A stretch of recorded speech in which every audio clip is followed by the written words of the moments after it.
Hello, this is Eric Parnell, Chief Market Strategist of Great Valley Advisor Group. We're here today with our latest market insight, and once again, I'm joined by Evan Coffey, investment analyst on our team. So, Evan, what are we talking about today? Well, Eric, as we approach the end of 2025, there's been pretty consistent discussion around the Federal Reserve and the U.S. interest rate policy. So I think that that's a good place for us to start today. The last time we met, we were at the back end of a government shutdown in a black box of financial data, and we were pondering what the Fed might do at their December meeting. Since their last meeting in October, the probabilities of a rate cut swung radically. We saw on October 30th, the day after the last meeting, probabilities were sitting at about 73% that we would get a rate cut. From there, when we filmed Market Insights down in Charleston, that probability dropped to 66%. But where it really dropped significantly was when we got a series of hawkish comments from FOMC participants and Fed Chair Powell, which sent probabilities down near 30%. And so at that point, we were thinking maybe there wouldn't be a rate cut in December. And it wasn't until late November when New York Fed President John Williams, who is a permanent voter on rate policy, issued a series of comments at a Chilean conference, basically stating that U.S. interest rates could fall from where they're currently at, and it wouldn't put the Fed's inflation goal at risk. This sent probabilities much higher, near 80%. And prior to yesterday's meeting, they landed at about 89%. So yesterday's 25 basis cut off the effective federal funds rate, I would say it was largely expected, although it was a tumultuous ride to get there. Now, I feel like personally the decision and what range we're sitting in, 3.5 to 3.75, that gets all the glitz and the glamour of financial media. And where I want to focus with you today is actually something else that the Fed produces, which is the Summary of Economic Projections, or SEP. This essentially outlines the collective views of FOMC participants on growth, unemployment, and inflation. So I figured what I could do is I could lay out their projections for you, and then you could kind of recap, where you're feeling these macro projections are going to be for 2026.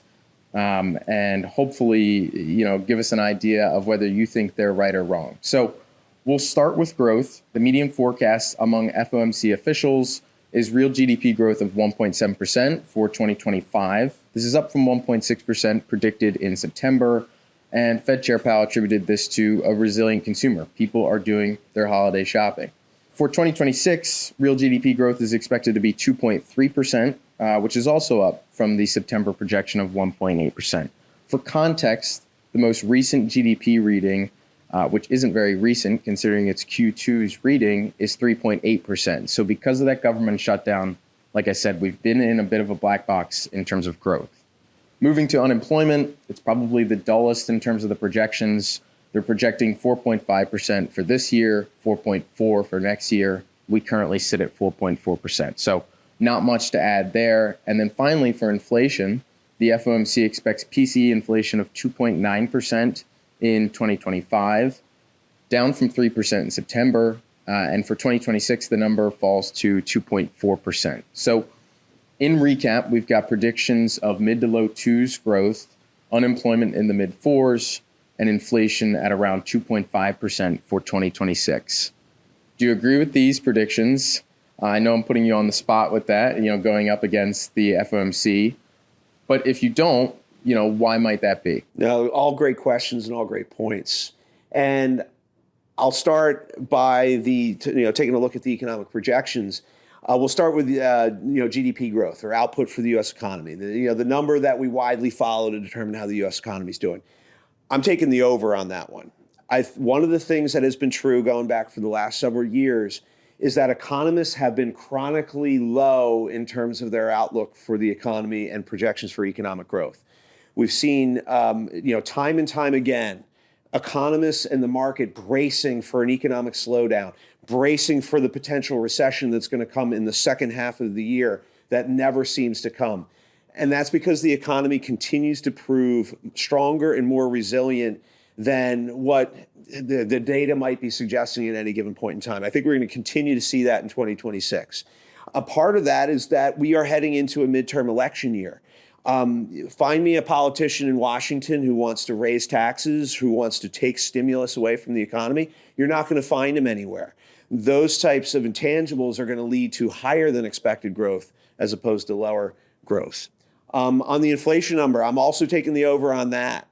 We have a lot of liquidity in the economy and a lot of stimulus that continues to go into the economy. We got the Federal Reserve cutting interest rates. We have stimulative fiscal policy. I mean, there's no fiscal restraint from Washington anymore. It's all about spending.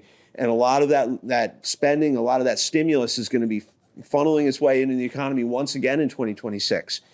One of the things that's been keeping inflation pressures in check for the last few years, up until about the middle of 2025, was goods inflation. The price of goods had been deflating going all the way back to 2022 when we had this big inflation outbreak. Goods prices aren't deflating anymore. They're inflating, and they're inflating at an accelerating rate.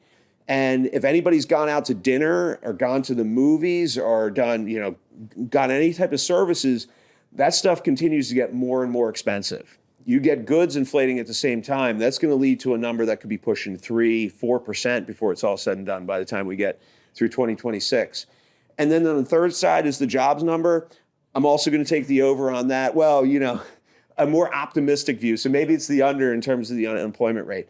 Everybody's wringing their hands about how AI is going to put everybody out of work. I don't think it's going to put people out of work. I think it's going to help make them more productive, and it's going to teach people to say, just like we did with the typewriter and the personal computer, this is the latest technology that's going to enable people not to be out of work. It's going to enable them to be more efficient when they're at work.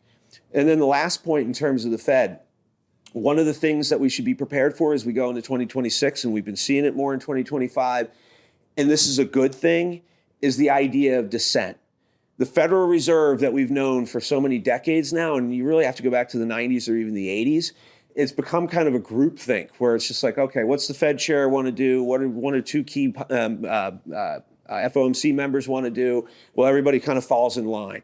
Well, I don't think that's going to be true anymore. And I think it's particularly going to be not true once we get a new Fed chair installed in May of 2026. Yeah, I think that that's phenomenal. As you heard it here first, over on the inflation, over on the GDP, and under on the unemployment. So I think, and then the additional point on the Fed, as we saw yesterday, there were 3 dissents and then 5 soft dissents. So clearly some great points there. And I think that, in our past Market Insights videos, you've echoed those points pretty consistently, that's where you expect inflation to be.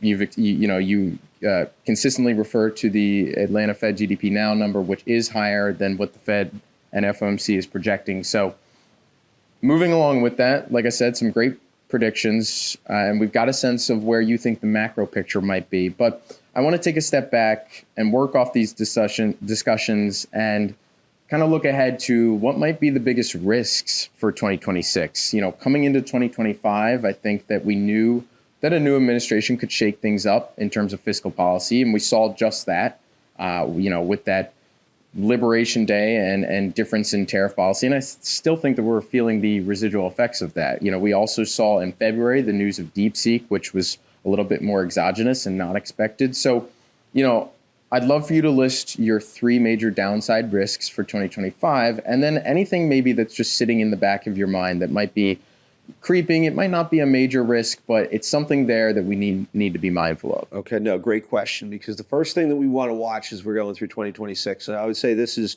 the first downside risk to watch, is corporate earnings. We can talk all day long and watch the financial news for all of these different things that could affect stock prices at any given point in time. The fact of the matter is that the growth or decline of corporate earnings is the primary determinant of stock market returns. If corporate earnings are growing, stock prices more often, all else equal, will rise. If corporate earnings are falling or basically declining in growth, stock prices will fall. Corporate earnings have been growing at a double-digit rate through 2025, fundamentally supporting the rise in stock prices that we've seen not only in 2024, but also in 2025. If anything comes to the surface that causes that growth rate to flatten out or turn negative, that's going to be bad for stock prices. Now, the forecasts for corporate growth into 2026 continue to be very strong. We're talking about double-digit earnings growth projected for 2026. But, I also remember going into 2008 and 2001, and they were equally as strong, and it didn't play out that way. So a forecast is only as good as the weather. So what would be a catalyst that would cause corporate earnings to decline? And that gets into the second downside risk, which has been the primary driver of market upside for the last several years, which is business activity in the artificial intelligence and the AI realm.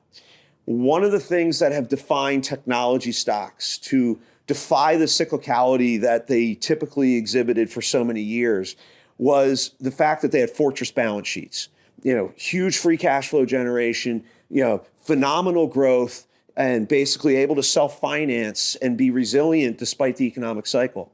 Well, that game has changed.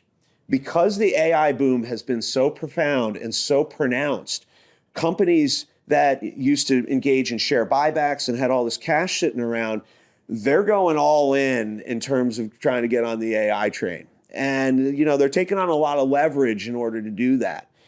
That's all fine and good, but you're going to have some winners and you're going to have some losers. And some of those that have gone all in, and they might be fairly large companies, they start to run up against the rocks.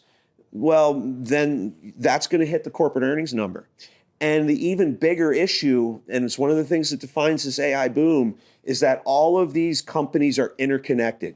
You hear so much about CapEx. They're all spending money, but they're all spending money on each other.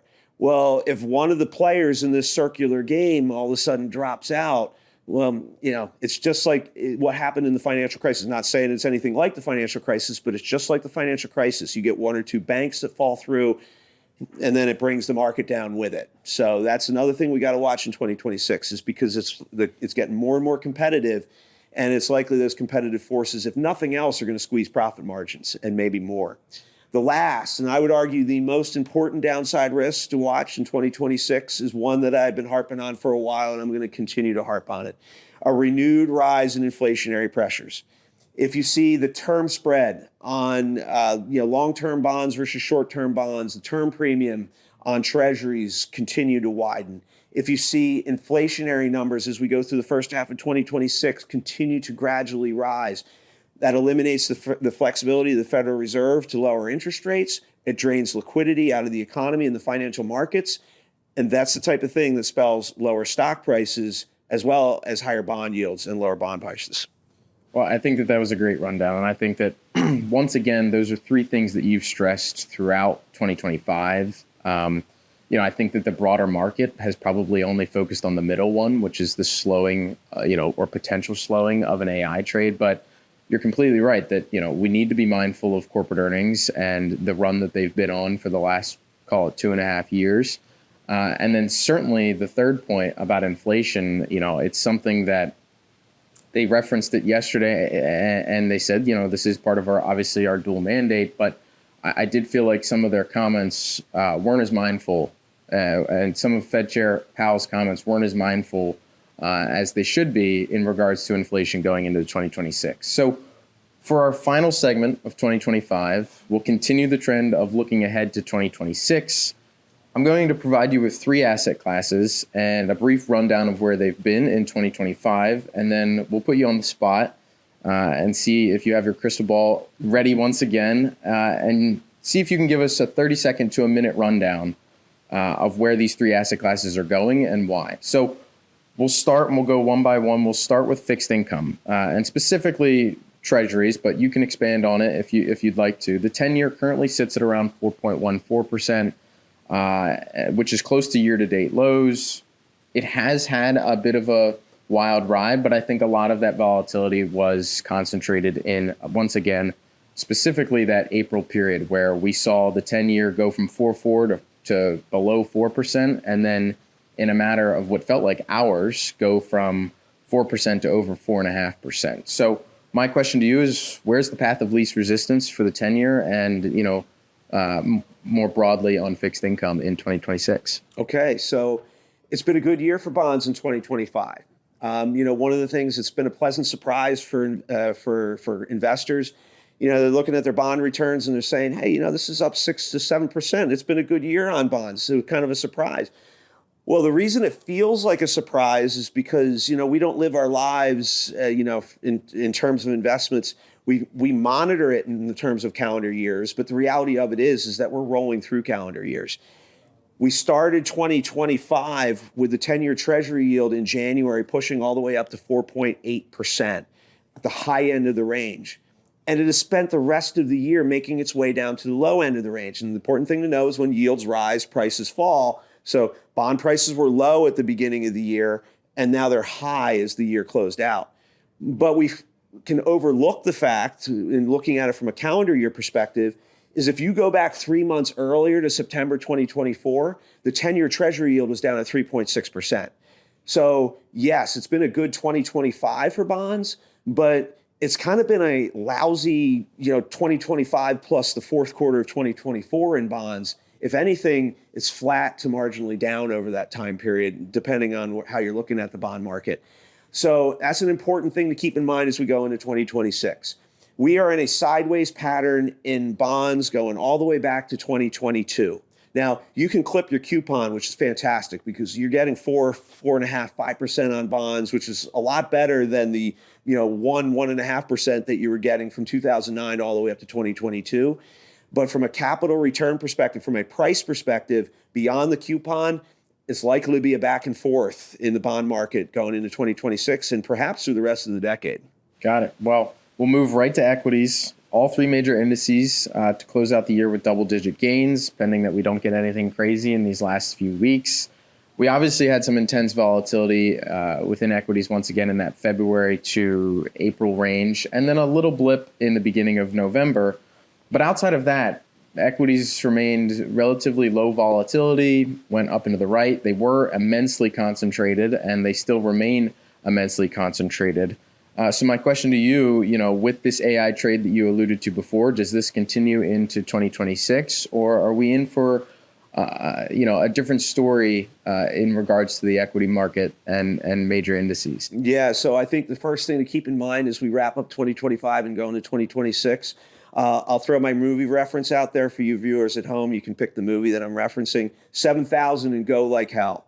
I mean, this is a market that's got a lot of liquidity right now. It's got a lot of juice. We should reasonably expect that the S&P 500 will surpass 7,000 potentially before the end of the year, if not at the beginning of the new year. And we shouldn't be surprised to see the market pushing towards 7,200, if not beyond, by January to early February. So short term, there's a lot of reason to be optimistic about stock prices. And a lot of it is the continued fuel that has driven stock prices higher up to this point. But then there's what we get beyond that, because there's accumulating downside risks, rising inflationary pressures, a AI boom that's starting to get more competitive and losing a little bit of steam. The biggest thing that investors should be prepared for as we continue through 2026 past any near-term momentum is that we're likely to see a lot more volatility, and we're likely to see a lot more back and forth in the markets versus what we've seen in 2023, 2024, and 2025. Now, that's not necessarily a bad thing. Volatility brings opportunity. And one of the points of frustration for so many investors the last few years is how concentrated this market has become. I mean, nearly 50% of the S&P 500, if you take into account communication services and part of consumer discretionary, is focused in the technology sector. That's hugely concentrated. As we go through 2026, one of the things we should expect to see is a broadening of the market. Areas of the market that haven't been performing that well, we shouldn't be surprised if they do a lot better as the year progresses. A lot of opportunity there as a result. But certainly being mindful, that's what it sounds like. So we'll finish with an area of the market that had a whirlwind of a year, which is cryptocurrencies and commodities. Between gold, silver, Bitcoin, it was a lot to keep up with among those three asset classes. We saw double-digit swings and immense volatility compared to the first two asset classes we covered. Surprisingly, Bitcoin is only down less than 1% year to date, which was a shock to me looking at that. But it did have intra-year drops of more than 20%. Gold, on the other hand, it's up over 60% year to date. So, we refer to these asset classes as the third, fourth, even fifth legs of the asset allocation stool. Do we have another tumultuous year ahead of us for these, or is this going to be more docile in 2026? So yeah, I'll start. That's a great question, and I'll start with Bitcoin. I'll start with cryptocurrencies. Um, they've had a phenomenal run over many years, and they are the quintessential speculator's instrument. They provide a reading in terms of how much liquidity and speculations in the market at any given point in time. And it's not by coincidence that the price movement in Bitcoin, the price movement in cryptocurrency is very highly correlated with the NASDAQ 100, where so many of those AI stocks reside. We've seen a lot more volatility in the cryptocurrency market in 2025 as we head into 2026. And I think the biggest thing from an investment perspective, investors should watch the direction of cryptocurrency prices as we go through 2026. Because just as they did in 2017, just as they did at the end of 2019, just as they did in 2021, they provide a leading indicator of what the stock market is going to do and what those most speculative areas of the market are going to do. And some of the volatility that we've seen in cryptocurrency in the fourth quarter of 2025 may be foreshadowing the volatility that we're talking about in equities in 2026. As it goes for precious metals, gold, silver, they are widely regarded as inflation hedges, instruments that you can own to protect against a rise in inflation. Well, that's true in part. They're not a hedge against inflation that the Federal Reserve is going to come out and tamp down and keep under control. They're a hedge against inflation that could run out of control. And it's notable to this chief market strategist, as we wrap up 2025, we've seen gold and silver go off the charts. Is that by coincidence, or is it foreshadowing some of the concerns that investors may have about inflation that seems latent right now, but could really rear its head to the surface, and with policymakers that may not be prepared to fight the inflation fight the way it may need to be fought as we go through the coming years? Well, I think that this was a great summary of your projections for 2026. I think it'll be a helpful tool for viewers to watch as they head into the new year and, identify where they need to be in terms of asset allocation. So as always, it was a pleasure talking with you today, and I appreciate you sharing your thoughts throughout 2025. I thought that we had some great discussions. So thank you, Eric. Evan, it's always great talking with you on the markets and on the economy. And we'd like to thank you for joining us for our market insights through 2025. And we look forward to being with you again in 2026 as the markets and the economy evolves. Thanks again.